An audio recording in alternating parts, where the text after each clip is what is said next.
Muito bem.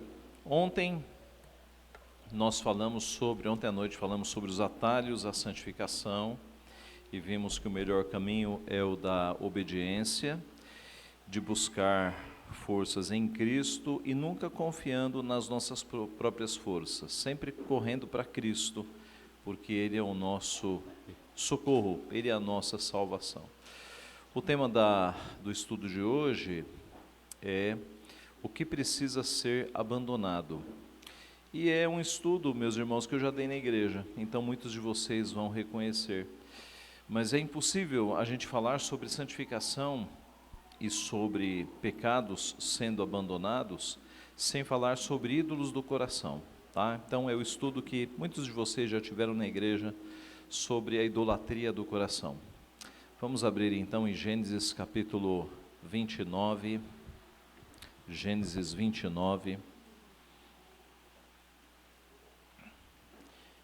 e leremos do 31 em diante.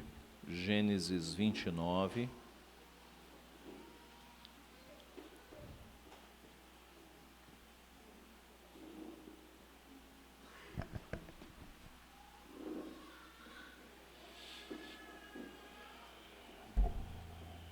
Gênesis 29, do 31 adiante.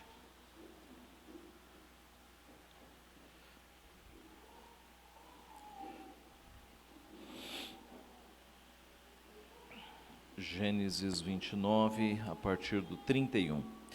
Vendo o Senhor que Lia era desprezada, fê-la fecunda, ao passo que Raquel era estéril. Concebeu, pois, Lia, e deu à luz um filho, a quem chamou Ruben, pois disse: o Senhor atendeu à minha aflição, por isso agora me amará meu marido. Concebeu outra vez e deu à luz um filho e disse: soube o Senhor que era preterida, e me deu mais este. Chamou-lhe, pois, Simeão. Outra vez concebeu Lia e deu à luz um filho e disse: agora, desta vez, se unirá mais a mim meu marido, porque lhe dei à luz 3 filhos. Por isso lhe chamou Levi. De novo concebeu e deu à luz um filho. Então disse: esta vez louvarei o Senhor. Por isso lhe chamou Judá, e cessou de dar à luz. Vendo Raquel que não dava filhos a Jacó, teve ciúmes de sua irmã e disse a Jacó: dá-me filhos, senão morrerei. Então Jacó se irou contra Raquel e disse: acaso estou eu em lugar de Deus, que ao teu ventre impediu frutificar? Respondeu ela: eis aqui Bila, minha serva, coabita com ela, para que dê à luz e eu traga filhos ao meu colo, por meio dela. Assim lhe deu a Bila, sua serva, por mulher, e Jacó a possuiu. Bila concebeu e deu à luz um filho a Jacó. Então disse Raquel: Deus me julgou e também me ouviu a voz, e me deu um filho, portanto lhe chamou Dan. Concebeu outra vez Bila, serva de Raquel, e deu à luz o segundo filho a Jacó. Disse Raquel: com grandes lutas tenho competido com minha irmã e logrei prevalecer. Chamou-lhe, pois, Naftali. Vendo Lia que ela mesma cessara de conceber, tomou também Zilpa, sua serva, e deu a Jacó por mulher. Zilpa, serva de Lia, deu a Jacó um filho. Então disse Lia: é a minha felicidade, porque as filhas me terão por venturosa, e lhe chamou Asser. Nós vamos ler, gente, até o verso 26. Foi Ruben nos dias da ceifa de trigo, e achou mandrágoras no campo, e trouxe-as a Lia, sua mãe. Então disse Raquel a Lia: dá-me das mandrágoras de teu filho. Respondeu ela: achas pouco me teres levado o marido? Tomarás também as mandrágoras de meu filho? Disse Raquel: ele te possuirá esta noite, a troco das mandrágoras de teu filho. À tarde, vindo Jacó do campo, saiu-lhe ao encontro Lia e lhe disse: esta noite me possuirás, pois eu te aluguei pelas mandrágoras de meu filho. E Jacó naquela noite coabitou com ela. Ouviu Deus a Lia, ela concebeu e deu à luz o quinto filho. Então disse Lia: Deus me recompensou, porque dei a minha serva a meu marido, e lhe chamou Issacar. E Lia, tendo concebido outra vez, deu a Jacó o sexto filho. E disse: Deus me concedeu excelente dote, desta vez permanecerá comigo meu marido, porque lhe dei 6 filhos. Ele chamou Zebulon. Depois disso, deu à luz uma filha e lhe chamou Diná. Lembrou-se Deus de Raquel, ouviu-a e a fez fecunda. Ela concebeu e deu à luz um filho e disse: Deus me tirou o meu vexame. Então lhe chamou José, dizendo: Dê-me o Senhor ainda outro filho. Tendo Raquel dado à luz a José, disse Jacó a Labão: Permite-me que eu volte ao meu lugar e à minha terra. Dá-me meus filhos e as mulheres pelas quais eu te servi, e partirei, pois tu sabes quanto e de que maneira te servi. Até aqui, então, a leitura da palavra de Deus. E eu peço que você complete esta frase na sua mente. Eu ficaria realmente feliz se... Agora você completa na sua mente. Hoje eu ficaria realmente feliz e realizado ou realizada se... Complete aí na sua mente a resposta. Hoje eu ficaria realmente feliz e realizado ou realizada se... Ok? Guardem aí a resposta. Nós vamos falar sobre ídolos do coração. João Calvino, reformador, pastor, escreveu nas Institutas, a obra clássica da Reforma, que a imaginação do homem é, por assim dizer, uma perpétua fábrica de ídolos. Nós somos muito rápidos para criar ídolos, não é? E a Bíblia já no Antigo Testamento falava em ídolos do coração. Quando a gente pensa em ídolos, a gente imagina logo, num país católico como o nosso, estátuas de gesso, de cerâmica, né? A gente já pensa na estátua da Virgem Maria, no Cristo Redentor, essas estátuas católicas que estão espalhadas pelo nosso país. Isso é de fato idolatria. Mas a Bíblia não trata apenas estátuas de cerâmica ou de gesso como idolatria. Já no Antigo Testamento, há passagem em que o profeta fala: vocês construíram ídolos no seu próprio coração. Então, a idolatria nasce do coração. E nos nossos dias, dificilmente você vai ter aí uma imagem de Maria na tua casa, ou de São Judas Tadeu, alguma coisa assim, né? Eu acho que, se você veio do catolicismo romano, você já se livrou desse tipo de idolatria. Mas há uma idolatria que pega os crentes, que são chamados ídolos do coração. Que são coisas que nós alimentamos no nosso coração, que elas acabam sendo prioridade na nossa vida e acabam ditando o ritmo da nossa vida, acabam fazendo com que nós as sirvamos. E um bom caminho para a gente perceber quais são os ídolos de cada um de nós é o caminho do refúgio. A questão é a seguinte: o que é que você faz quando acontece algo muito ruim na tua vida? Algo que te deixa abalado? O que é que você faz? Alguns adolescentes correm para o quarto, batem a porta, som no maior volume. É a típica fuga. Tá? Algumas pessoas vão comer. Estou frustrado, estou ansioso, eu vou para a geladeira. Porque a geladeira, ela dá, não a geladeira, mas o que tem dentro da geladeira, dá uma certa satisfação.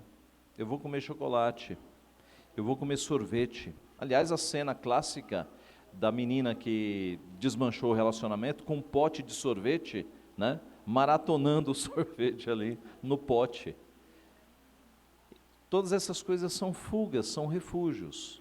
Então, tente avaliar na tua vida para onde é que você corre quando a situação fica muito difícil, ou quando você está entediado ou entediada, para onde é que você vai? Qual é o teu refúgio? Onde é que você gosta de ir nestes momentos? O pessoal mais velho da igreja sabe que na minha mocidade, na minha época de jovem, o meu refúgio era o cinema. Eu ia no cinema toda semana. Toda semana. Eu cheguei aí em sessões que só tinha eu na sala de cinema. E toda semana eu estava lá. E eu comecei a perceber que esse era o meu refúgio. Eu trabalhava num banco, a carga de trabalho era gigantesca, havia muita pressão. E quando eu começava a sofrer um pouco, eu já pensava, tenho que ir no cinema. Porque pense num lugar para você fugir, para você se refugiar. Uma tela gigante, uma história, distração garantida, fuga da realidade durante 2, 3 horas. Perfeito, é um refúgio perfeito. Você desliga, você entra no mundo de uma outra pessoa, se desliga dos seus problemas. Mas eu comecei a perceber que eu havia me tornado idólatra, porque eu não estava correndo para a oração, eu estava correndo para o cinema. E quando a coisa apertava no banco, eu já pensava, puxa, eu preciso do cinema. Olha aí, virou o meu ídolo. O entretenimento virou o meu ídolo. Agora, certamente eu não estava sozinho. Quantas pessoas neste mundo não têm os seus refúgios? A pessoa passa um nervoso, sai do escritório e acende um cigarro. Para quê? Refúgio. Depois de um dia terrível de trabalho, muitos homens param no bar. Para quê? Refúgio. Muitos buscam refúgio na cerveja. Eu tenho um amigo que é pastor, e lá no começo do ministério, ele foi trabalhar numa instituição da igreja, de muita politicagem, e ele foi tão pressionado lá, que todo final de dia, ele bebia 3, 4, 5 garrafas de latinhas de cerveja. E ele começou a ficar mal, pastor. E um dia ele contou para mim, ele falou, Ageu, eu cheguei nesse nível, graças a Deus, Deus me libertou, eu não faço mais isso. Mas ele chegou nesse nível de todo dia, depois do dia, para afogar as pressões, beber cerveja. Refúgio, refúgio. Quantas pessoas, quando estão com alguma ansiedade, alguma preocupação, não vão para a geladeira, para buscar refúgio na comida, na alimentação? Quantas pessoas não vão fazer compras? Aliás, tem psicólogos que receitam, né? Está triste? Faz uma comprinha, dá uma alegria. Vai no shopping, compra uma coisinha. Refúgios. Homens buscam refúgio, às vezes, na velocidade. Brigam com a esposa, pegam o carro, saem voando. A adrenalina da velocidade serve também como algo para buscar refúgio. Muitos buscam refúgio na violência. Vão descontar os problemas na vida a partir da violência, não é? Seja em artes marciais ou seja na briga na rua mesmo. Então note que o coração do homem é de fato uma fábrica de ídolos, mas não apenas hábitos. Por vezes, pessoas são transformadas em ídolos. O teu marido pode ser transformado num ídolo. A tua esposa pode ser transformada num ídolo. Os filhos podem ser transformados em ídolos, quando eles se tornam a coisa mais importante da tua vida, acima de Deus. E aqui a gente está pisando num assunto muito sensível, né? Porque quem ama mais os nossos filhos do que nós? Ninguém. Deus. Deus. Mas então é sensível a gente, como pai e mãe, conseguir enxergar isso. Eu amo meus filhos, mas o meu amor maior ainda deve ser a Deus, ainda deve ser. De modo que se os meus filhos morrerem, eu ainda tenho Cristo. E alguns pais não conseguem perceber isso. Alguns pais, quando o filho morre, quando os filhos morrem, eles não se levantam. Não se levantam. Por quê? Colocaram todo o seu amor no filho. Percebe o perigo disso? Então, se você focar o teu amor, o teu primeiro e único amor, o teu grande amor, a prioridade do teu amor em Cristo Jesus, você pode perder marido, você pode perder esposa, você pode perder até os filhos. Você continua, porque o teu amor maior, o teu tesouro mais precioso ainda está contigo. Percebeu? A vida não acaba, você continua.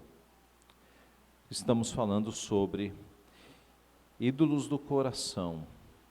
Onde é que o crente deve buscar refúgio para a sua alma? Eu estava errado em buscar refúgio no cinema, porque a Bíblia diz: Senhor Deus meu, em ti me refugio. Salmo 7:1. Salmo 9:9. O Senhor é também alto refúgio para o oprimido, refúgio nas horas de tribulação. Salmo 11:1. No Senhor me refugio. Como dizeis, pois, a minha alma, foge como pássaro para o teu monte? No Senhor me refugio. Salmo 46:1. Deus é o nosso refúgio e fortaleza, socorro bem presente nas tribulações. Salmo 91. Senhor, tu tens sido o nosso refúgio de geração em geração. Salmo 91:2. Diz ao Senhor, meu refúgio e meu baluarte, Deus meu, em quem confio. E Mateus 11:28. Vinde a mim, todos que estáis cansados e sobrecarregados, e eu vos aliviarei. Vinde a mim. Não é vá ao cinema, não é vá à geladeira, não é vá para as drogas, não é vá para a bebida, não é vá para o cigarro, é vinde a mim. Então, o refúgio do crente, quando a situação está difícil, é qual? É Cristo. É buscar ao Senhor em oração. É buscar ao Senhor em oração. Muitos têm os seus refúgios em lugares que não deveriam. Já falamos de vários, eu complemento mais alguns. Muitos buscam refúgio na imoralidade, na pornografia, até no futebol, não é? O futebol é uma coisa boa, os esportes são coisas boas, mas se você coloca o teu refúgio em partidas de futebol, você transformou o futebol em idolatria na tua vida. A questão que nós devemos meditar nesta manhã é a seguinte: como é que um desejo natural, um desejo lícito, ele se torna idolatria? Por exemplo, não é proibido comer chocolate, mas o chocolate pode virar um ídolo, não pode? Na medida em que toda vez que eu passo nervoso, eu corro para o chocolate. A comida foi nos dada por Deus para ser uma bênção, mas se toda vez que eu tenho um problema, eu corro para a comida se tornou um ídolo, e assim por diante, marido, filhos, etc. Qual é o processo de uma coisa lícita e natural, ela se transformar em idolatria? Quando é que um desejo lícito vira ídolo? E agora que nós vamos entrar na história aqui de Raquel. Em primeiro lugar, quando este desejo passa a ser a coisa mais importante da tua vida? Esse é o problema. A maternidade era a coisa mais importante para Raquel. Raquel sonhava em ser mãe, e isso se tornou o ídolo do seu coração. Quando uma coisa, uma pessoa, uma prática passa a ser a coisa mais importante da sua vida, eis aí o ídolo. E aí eu pergunto para você nesta manhã, qual é a coisa mais importante da sua vida neste momento? Qual é a coisa mais importante da tua vida neste momento? É a tua esposa? É o teu marido? São teus filhos? É a saúde? É a carreira? É o emprego? Qual é a coisa mais importante da tua vida? Eu sei que está todo mundo com a resposta pronta. Não, é Cristo, é Deus, é Deus. Não, mas vamos ser sinceros? Vamos ser sinceros? Pense aí, a coisa que tem ocupado mais a sua mente durante os dias, as tuas maiores preocupações, o que tem ocupado mais a tua mente nestes dias? E aí, acho que você chega naquilo que tem sido mais importante na tua vida. Seja qual for a nossa resposta errada, nós devemos perceber que a nossa mente tem que ser corrigida, o nosso coração tem que ser corrigido, para que nós amemos a Cristo. em primeiro lugar. A Bíblia nos mostra isso. Por exemplo, na parábola do tesouro escondido, quando um homem comprou um campo e ele sabia que ali havia um tesouro escondido, né? Só abrindo um parênteses aqui, um detalhe cultural. Hoje nós temos lugares onde pôr dinheiro, né? Seja no banco, seja num cofre. No passado, as casas eram muito vulneráveis. Houve tempo em Israel que as casas eram feitas de palha, depois de madeira, era tudo muito vulnerável. Você se lembra quando Jesus estava numa casa, a casa estava lotada e os amigos vieram por cima e eles escavaram a casa por cima? É porque era de um barro que dava para cavar. Então, um ladrão poderia cavar uma parede e entrar na casa. Não dava para guardar dinheiro ou tesouros, coisas preciosas dentro de casa. O que eles faziam? Eles encontravam um lugar e cavavam. E ali, sem ninguém ver, escondido, eles colocavam uma caixinha lá, escondiam os seus pertences, reparavam bem onde é que havia cavado, né, para não se esquecer, e ali ficava cavado. E a parábola do tesouro mostra um homem que sabia que havia um tesouro ali, talvez tivesse até sido de alguém da sua família, e ele compra um campo, não por causa do campo, mas por causa do tesouro. E aí Jesus associa isso ao tesouro do reino, ao tesouro do evangelho. Na mesma linha, Jesus fala da pérola de grande valor, que um mercador, ele vai negociando pérolas, até que ele encontra uma grande pérola, uma pérola de grande valor. E Jesus relaciona isso ao reino. Então veja, Cristo é a nossa pérola de grande valor. Cristo é aquela pérola que a gente consegue, que a gente não vende por dinheiro nenhum no mundo, porque é uma pérola de grande valor. Cristo é a coisa mais preciosa da nossa vida. É possível que, e Deus, se não for você, Ele vai levar a tua esposa. E se não for você, Ele vai levar o teu esposo. Em algum momento da tua vida, alguém vai partir. E a tua vida não pode acabar por isso, porque você ainda tem a pérola de grande valor. É possível, e isso acontece, de pessoas perderem filhos. Não é o natural. O natural é que os filhos enterrem os pais, mas às vezes acontece, dos pais terem que enterrar os filhos. E a vida não pode acabar se isso acontecer. Eu já contei isso, né? Há muitos anos atrás, eu e Vivian assistimos um documentário que mostrava o que aconteceu no primeiro tsunami lá da Ásia. E o documentário contava a história de um casal que estava num hotel lá na Ásia quando aconteceu o tsunami. E o tsunami acabou com tudo. E levou um filho do casal, devia ter uns 3, 4 anos. E o garoto morreu. O garoto morreu. E é muito estranho você ver esse documentário. Porque a sensação clara é que os pais morreram no dia que o pai morreu. Sabe? Eles não se recuperaram. Eles não se levantaram. A vida para eles não continuou. No dia que o filho morreu, eles morreram junto. Eles estavam ali sobrevivendo. Tá? É como a frase, morreu em 92, foi enterrado em 2012. Sabe? Viveram, sobreviveram.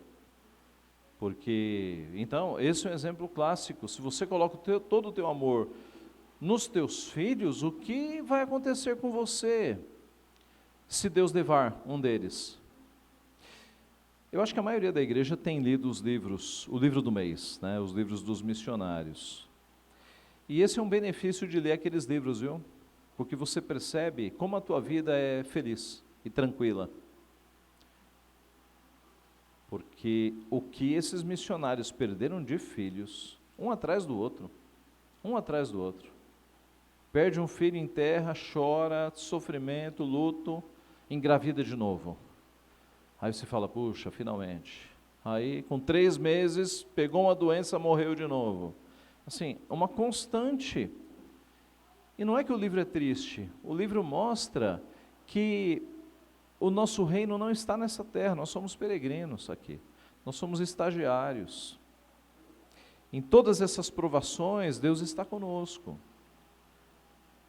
Mas a nossa vida permanente mesmo virá depois. Isso aqui é um estágio de 80 anos, 90 anos. Para valer é depois daqui. E a história dos missionários mostra isso. que eles seguiram. Perde um filho aqui, segue adiante, chora, sofre, segue adiante. Ninguém volta do campo. É impressionante.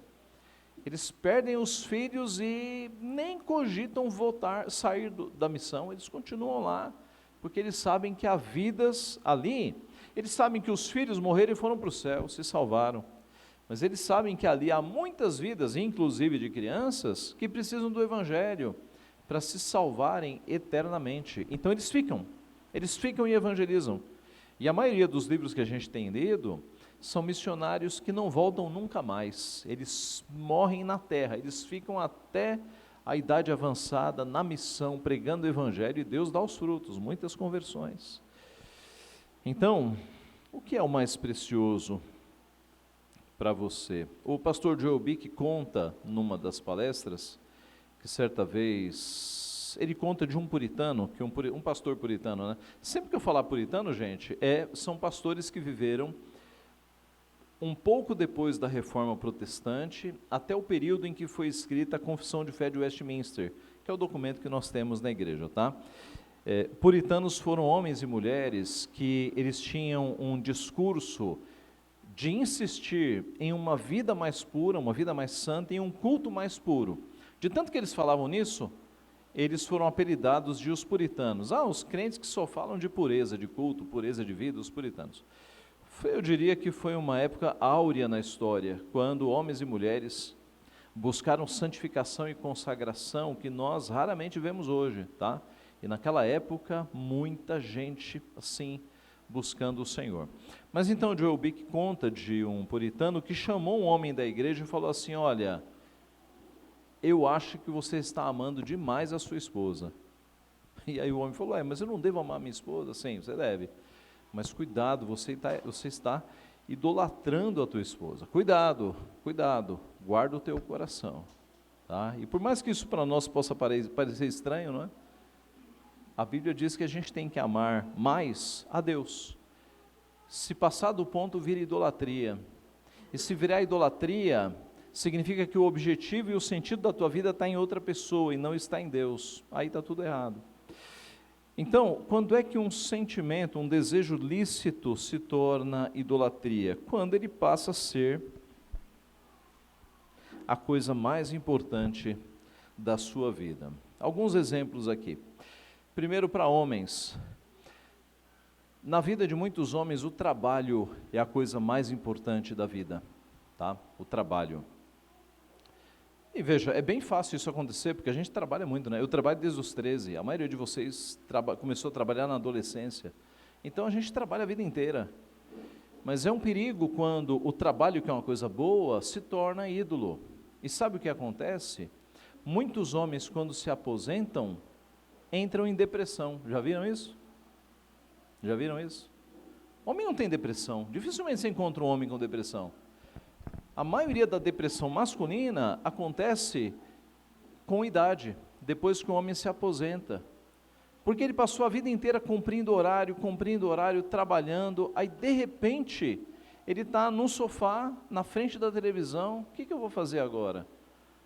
Então muitos homens entram em depressão neste período, porque o trabalho acabou sendo a coisa mais importante da vida deles. É bem fácil isso acontecer, né? Se eu te perguntasse assim: quem é você? Quem é você? Muitos, talvez na igreja não, sejam tão treinados, né? Mas no mundo a pessoa fala da profissão. Eu sou motorista de ônibus. Eu sou engenheiro. Não, isso é a tua profissão.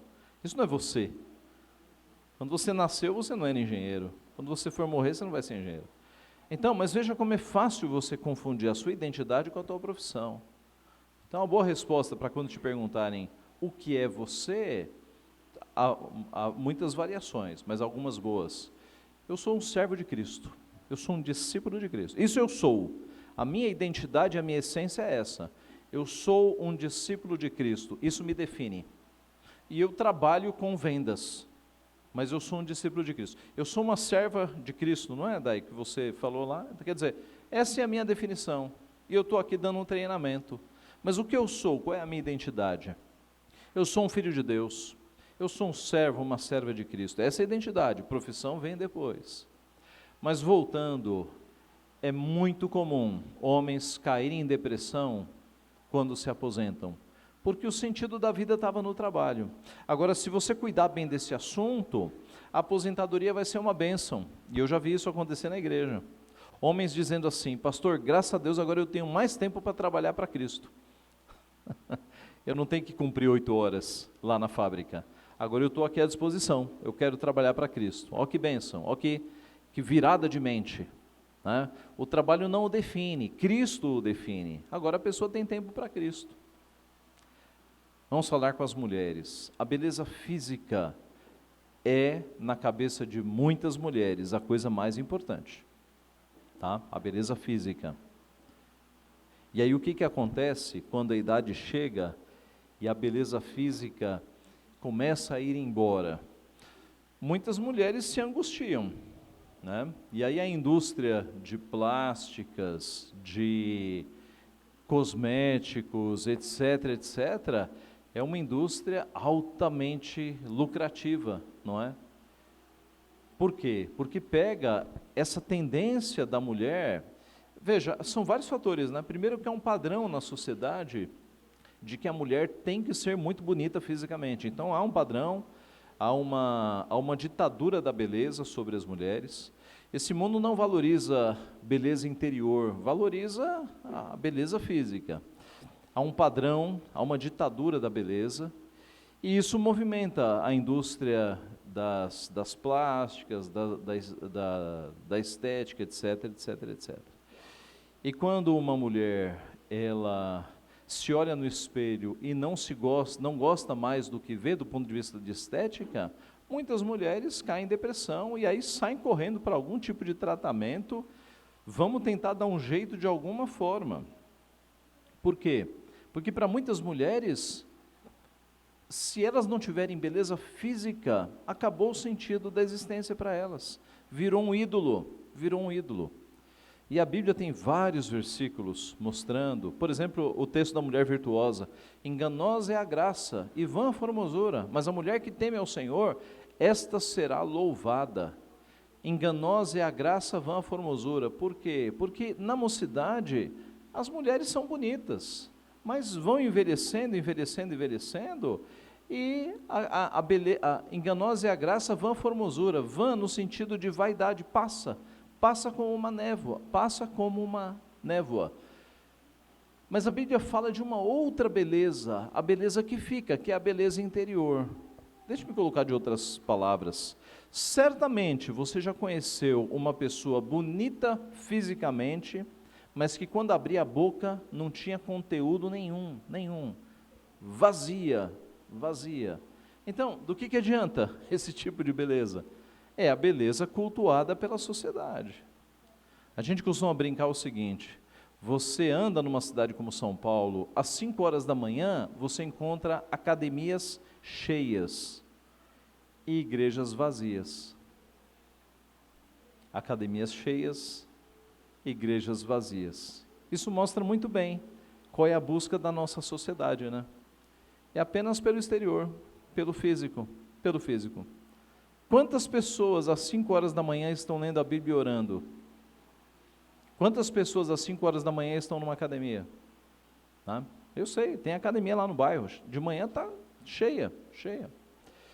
Então note, para as mulheres esse é o ponto, tá? É considerar a beleza física algo tão essencial na vida, que quando não consegue, ou quando a idade vem chegando, encontra grandes problemas. A Bíblia dá um caminho melhor, a Bíblia dá um caminho da beleza que está em servir a Deus, a beleza que não passa, a idade chega, e aí nós temos na nossa igreja irmãs que apresentam essa beleza interior, assim, você fala, conversa, pede um conselho e sai palavra de Deus, sai sabedoria. Esse é o melhor caminho. E vamos falar sobre filhos. E se os filhos morrerem? E se um dos filhos morrer? Você já deve ter ouvido a história daquela família que resolveu fazer uma viagem de navio. um casal, né, tinha 4 filhas, e eles resolveram fazer uma viagem, só que por causa do emprego, o marido despachou a mulher com as 4 filhas primeiro, na primeira embarcação. O navio em que elas estavam foi atingido por uma outra embarcação. O navio em que elas estavam afundou, e as 4 filhas do casal morreram. A esposa conseguiu sobreviver. Ela foi resgatada, e quando ela chegou numa cidade, ela procurou um local de telegramas e mandou um telegrama para o seu marido com 2 palavras, e 2 palavras apenas: salva sozinha, salva sozinha. Quando o marido recebeu o telegrama, ele entendeu perfeitamente. Ele já tinha tido notícia do naufrágio, sabia que a família estava na embarcação, e aí quando veio a mensagem, salva sozinha, ele percebeu. Ele pegou uma embarcação para ir atrás da esposa, e o seu barco passou nos destroços onde haviam morrido as suas 4 filhas. E foi nessa viagem que ele escreveu o hino, que em inglês é It is well with my soul, tudo bem com a minha alma, que em português virou,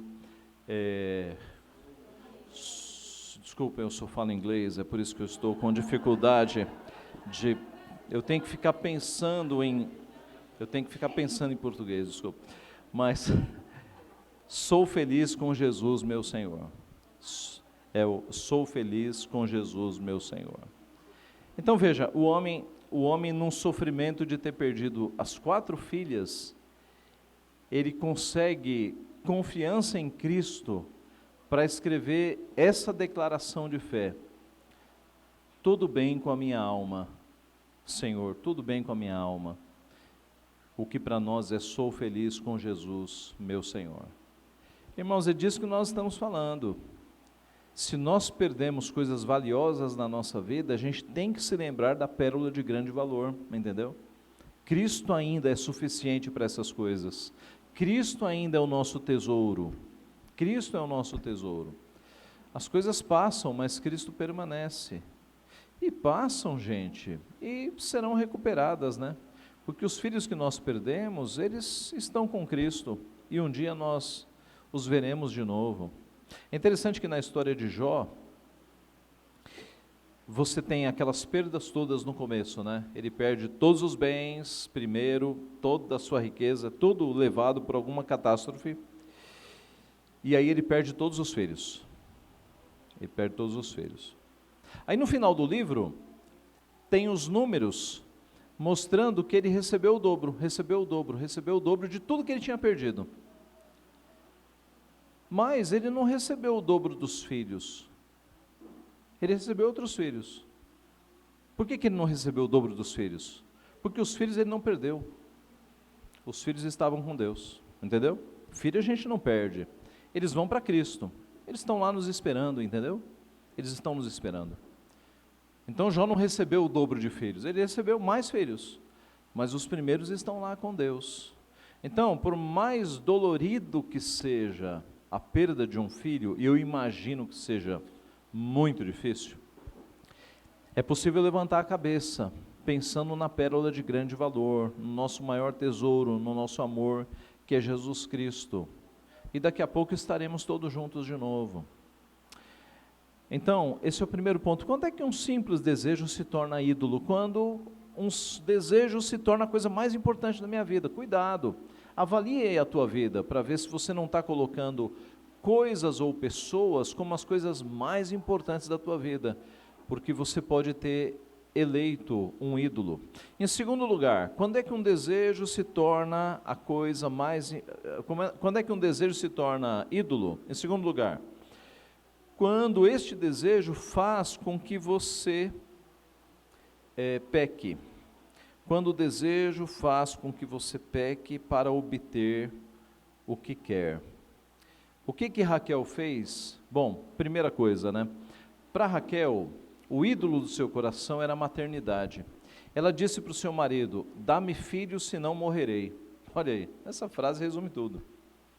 É como se Raquel dissesse: minha vida não tem sentido se eu não tiver filhos, Jacó. Dá-me filhos, senão eu morrerei. Minha vida não tem sentido sem filhos. É isso que ela quis dizer. Então, o ídolo do coração de Raquel era a maternidade. E agora, no nosso segundo ponto, a gente vê que o ídolo é uma coisa tão forte que ele faz com que a gente peque na busca por alcançar o objetivo. O que Raquel fez que demonstra isso? Eu pergunto.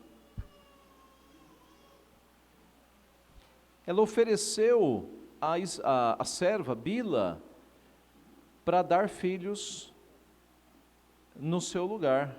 Quer dizer, ela promoveu um adultério. Ela promoveu um adultério. Toma aqui a minha empregada, tenha relações com ela, porque se ela ficar grávida, aí o filho fica sendo meu. Vocês percebem a gravidade disso? Isso não é coisa que acontecia no Antigo Testamento. Ah, pastor, isso é cultural, isso na época era normal. De jeito nenhum, de jeito nenhum. Totalmente errado, totalmente incorreto aos olhos de Deus. Sim, presbítero.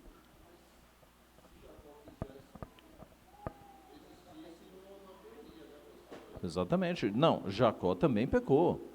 Jacó também foi adúltero. Né? Para ele estava cômodo, mas ele foi adúltero. Se Jacó fosse um servo de Deus, ele falaria: mulher, ele falaria o que Jó disse para sua esposa: mulher, falas como uma doida, eu não vou fazer isso, vamos confiar em Deus. Se Jacó fosse firme, ele teria feito isso. Jacó se aproveitou da situação, né? E pecou, e recebeu, Jacó recebeu muita disciplina de Deus, né, por causa disso. Então veja, Raquel estava com essa idolatria tão grande de ser mãe, que não interessa se fosse mãe de aluguel, barriga de aluguel. É o primeiro caso de barriga de aluguel que a gente tem, né, na história da humanidade. Eu vou te dar aqui Bila, ela vai ter filhos, ela vai ficar grávida, e aí os filhos vão vir para o meu colo. Esse foi o acordo entre eles. Mas observe então, que quando você idolatra uma prática, um pecado, um relacionamento, você se torna escravo desse ídolo. E você vai fazer coisas que contrariam a lei de Deus por causa deste ídolo. Olha só, eu não sei se no Brasil, uma vez eu ouvi uma reportagem, acho que era no Japão, de adolescentes, alguns adolescentes estavam até morrendo por passarem 48 horas em lan houses. Hoje nem tem mais lan house, eu imagino, né? Mas houve uma época que os adolescentes passavam 48 horas numa lan house, sem comer, sem dormir, só nos jogos. Idolatria. O ídolo acaba dominando a pessoa. O que a gente pode falar sobre drogas, se não é um domínio da droga sobre o indivíduo? O que dizer sobre o cigarro? Quem aqui já foi viciado em cigarro sabe a luta que é para parar, porque você se torna um escravo da nicotina. As bebidas, o alcoolismo, quem aqui talvez já tenha passado ou conheça alguém que tentou sair do alcoolismo? Muito difícil. Mas não apenas essas coisas. Quando você elege um ídolo na tua vida, seja a maternidade, seja o casamento, né? Alguns jovens ficam tão desesperados para casar, que não interessa se é crente, se não é crente, eu quero é casar. E aí desconsideram tudo o que a Bíblia fala sobre o julgo desigual. Então, quando um desejo lícito, ele começa a te governar, ele faz com que você quebre a lei do Senhor para obter aquilo que você quer. Então, a compulsão por compras, por exemplo, fica gigante. O impulso por comida ou por algum tipo de doce fica quase incontrolável, te domina. A vontade de consumir álcool ou de fumar cigarro ficam muito grandes. E as pessoas vão obedecer os ídolos, e isso tem que ser quebrado. Certa vez Jesus nos disse: ninguém pode servir a dois senhores, porque ou há de aborrecer-se de um e amar o outro, ou se devotará a um e desprezará o outro. Não podeis servir a Deus e às riquezas. Jesus estava falando de um ídolo lá do passado, que era o Deus dinheiro, o Deus riqueza. Essa passagem aqui em português está Deus e as riquezas, mas lá no original grego, a palavra traduzida aqui por riquezas é uma variação de Mamon, que é o Deus dinheiro. É o Deus imaginário, né? É o Deus da mitologia deles, dá para o dinheiro. Então Jesus está falando, você não pode servir a dois deuses, ou você serve o Deus verdadeiro, ou você serve o Deus dinheiro. E como esse texto é atual, gente? Quantas pessoas hoje estão servindo ao Deus dinheiro? Não importa se eu vou ter que dar uma rasteira no meu colega de trabalho, meu objetivo é dinheiro. Não importa se eu vou mentir no meu currículo, meu objetivo é dinheiro. Eu coloco lá inglês fluente, né? no currículo. Eu tenho que conseguir essa vaga, percebe? Então, algumas idolatrias ou as idolatrias fazem com que você quebre a palavra de Deus, minta, peque, passe por cima das coisas do Senhor. Em terceiro e último lugar, quando é que um desejo lícito se torna idolatria? Quando ele passa a ser na sua cabeça a solução para todos os seus problemas. A solução para todos os seus problemas. No texto que nós lemos, no versículo 8, Raquel diz assim, disse Raquel, com grandes lutas tenho competido com minha irmã e logrei prevalecer. Então veja, virou uma competição, Porque o que foi que nós lemos? Lia era fértil, 1 filho, 2, 3, 4. Aí Raquel, Senhor, dá-me filho, senão eu morro. Senhor não, né? Jacó, dá-me filho, senão eu morro. Aí ela teve uma ideia, eu vou dar Bila. Deu Bila. Aí Bila começou a ter filhos. Aí a irmã, que já não dava mais filhos, pegou a serva e falou, então Zilpa, você também. Jacó estava com 4 mulheres, né? Zilpa, você também. Zilpa começou a dar filhos. E aí agora Raquel diz aqui, com grandes lutas tenho competido com a minha irmã. Olha como virou uma relação de idolatria, de competição, já não virou mais bênção. E no final do texto, você vê que Deus dá José. Aí o que Raquel fala? Que o Senhor me dê mais outro filho. Quer dizer, não satisfaz nunca. E o irônico da história é que quando nasce Benjamim, que vai ser o último filho de Raquel, o segundo e último, ela morre. E aí você se lembra, dá-me filho, senão morrerei. Veja, a pessoa acha que o seu desejo que virou idolátrico é a solução para os seus problemas. Então, muitos adolescentes e jovens acham que a solução para todos os problemas da sua vida é o casamento. Quando eu me casar, aí é o paraíso. Aí resolveu-se tudo. Casa-se e vê que não. Aí o casal pensa assim, não, nosso casamento está ruim, mas a solução é filho. Quando a gente tiver um filho, tudo vai mudar, tudo vai virar perfeita harmonia. Aí vem filho e complica mais, né? As pessoas estão buscando solução em coisas que não são Deus. Essas coisas não trazem solução, geralmente elas complicam um pouco mais a vida, né? Mas a idolatria faz isso. E aí as pessoas buscam essas coisas achando que a salvação das suas vidas e, digamos, a plena felicidade está nessas coisas. Mas os ídolos são enganosos, eles não preenchem nada. E aí você percebe como a busca, às vezes, de uma vida inteira é em vão. E é triste quando a pessoa só percebe isso lá no final, né?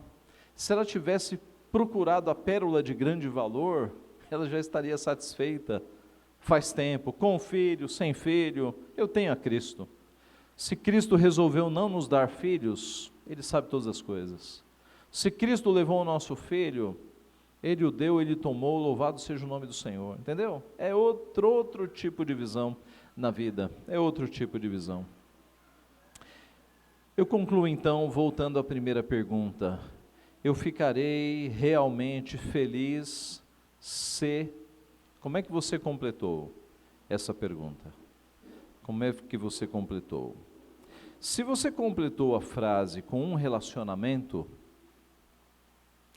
ou se você completou a frase com um desejo financeiro, eu realmente ficaria feliz se eu comprasse a casa própria, se eu conseguisse um novo emprego, se eu conseguisse uma nova colocação, se eu tivesse filhos. Se você completou com essas coisas, muito provavelmente, eis aí os teus ídolos, tá? Eis aí. Agora, se você completou com um desejo piedoso, Senhor, eu realmente ficaria feliz se eu tivesse mais santificação, se a minha família se convertesse, se a minha filha se convertesse, se o meu filho se convertesse, se você usou desejos relacionados ao reino, se a tua felicidade está em coisas do reino, então você está no caminho certo, ok? Agora, se você está colocando coisas ou pessoas como o sentido da tua felicidade, está tudo errado. Você nunca vai encontrar felicidade em coisas ou em pessoas. Sempre em Cristo, sempre em Deus. É Deus quem faz novas todas as coisas. É Deus quem dá sentido, direção, orienta a nossa vida, nos protege. A verdadeira felicidade está em Cristo. Cristo disse: onde está o teu tesouro, ali estará também o teu coração. Se para você o tesouro bens materiais, o teu coração está lá, está junto lá. Agora, se o teu tesouro é Cristo, lá estará o teu coração também. E o profeta diz, o salmista diz, melhor é buscar refúgio no Senhor do que confiar no homem. Então, que Deus nos abençoe, meus irmãos, que Deus nos ajude a amar a Cristo sobre todas as coisas e buscar refúgio em Cristo. Tá? Então, se você tem buscado refúgio em outras coisas na hora da situação difícil, seja o que for, pornografia, imoralidade, bebida, droga, cigarro, comida, chocolate, se quando a situação aperta, você vai buscar refúgio nessas coisas, eu te digo qual é a direção correta. Está difícil, entra no quarto, dobra os joelhos e ora. Não dá para dobrar joelhos, você está no teu trabalho, entra no banheiro e ora. Busque refúgio no Senhor. Cristo disse, vinde a mim, todos que estáis cansados e sobrecarregados, e eu vos aliviarei. Isso é uma promessa. Isso, irmãos, isso acontece. Tá? Veja só, eu como pastor, eu recebo a carga de problemas de muita gente. Problemas que eu nem passo para a Vivian, tá? Porque ela não é pastora, não é a pastora Vivian. Tá? Então, eu guardo problemas e segredos de muita gente, e às vezes fica pesado. O que eu faço? Eu passo para Cristo. Eu falo, Senhor, está pesado, alivia aqui, está difícil. Está muito difícil, Pai. Adivinha? Deus alivia. Vinde a mim, todos que estáis cansados e sobrecarregados, e eu vos aliviarei. É só ir, ore, busque a Deus em oração. Não vá para droga, para cigarro, para bebida, para pornografia. Não vá para esses lugares. Vá para Cristo, vá orar, e Deus vai aliviar o teu coração. Isso é líquido e certo. Esse é o caminho que todo filho de Deus já tem aberto e que funciona. Vamos fazer isso. Que Deus nos abençoe. Amém.